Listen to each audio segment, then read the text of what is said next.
زما ګرانې مورې،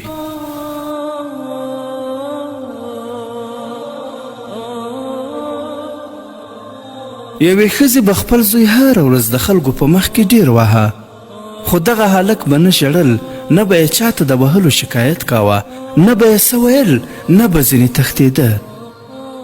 هلک ځوان شو، د واده او اولادونو خاوند شو، خو بیا یې هم مور هره ورځ د پخوا په شان وهه. یوه ورځ چې کله یې مور ووهه، ځوان وژړل، دومره ډېر یې وژړل چې مخ او ږیره یې په اوښکو ټوله لانده شوه. چې مور یې لاړه، نو خلکو پوښتنه ترې وکړه چې دا دومره تیر شوي کلونه ستا دغه حال دی، خو تر اوسه دې نه دي ژړلي، نن دې ولې دومره زیات وژړل؟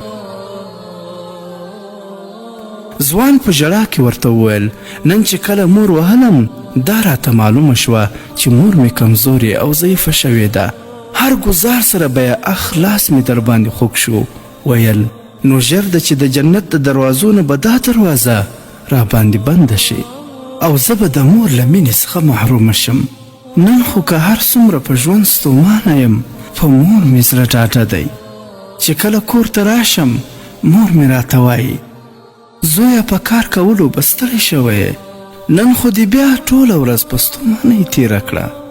ډوډۍ دې خوړلې که نه؟ دا جامې دې څنګه په خاورو سپېرې شوي؟ ته کښېنه چې زه چای درته تیارې کړم.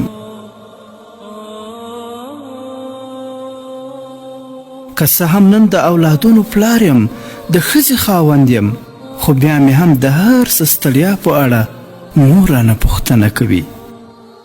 خو نن مې خپله ولیده چې مور مې څومره ضعیفه شوې، او په دې پوه شوم چې ژر ده چې مور به مې یوازې پرېږدي. آیا ونه ژاړم؟ ای زما ګرانه دوسته، دا یوه خبره مې واوره. کله چې د پلار وفات شو، نصیحت وفات شو. کله چې د مور وفات شوه، رڼا دې مړه شوه. کله چې د ورور وفات شو، راسته مټ دې مات شو. کله چې د خور وفات شوه، مسکا نه بې برخې شوې. کله چې د ملګری وفات شو، سترګې د ړندې شوې. ای ګرانه دوسته، ژوند ډېر لنډ دی، په دې نه ارزي چې دوه مخه اوسو او له چا سره کینه ولرو، او نه په دې ارزي چې له یو بل سره اړیکې پرې کړو. ژوند لنډ دی، سبا به یو یادګار پاته وي، مونږ به نه یو. مسکی اوسه، چې څوک بد درته رسوي، ته ورسره ښه وکړه. مونږ نه پوهیږو چې کله به د دې دنیا سره سمون کډه بارېږي. د الله پاک او د هغه د بندگانو سره مینه او محبت وکړئ.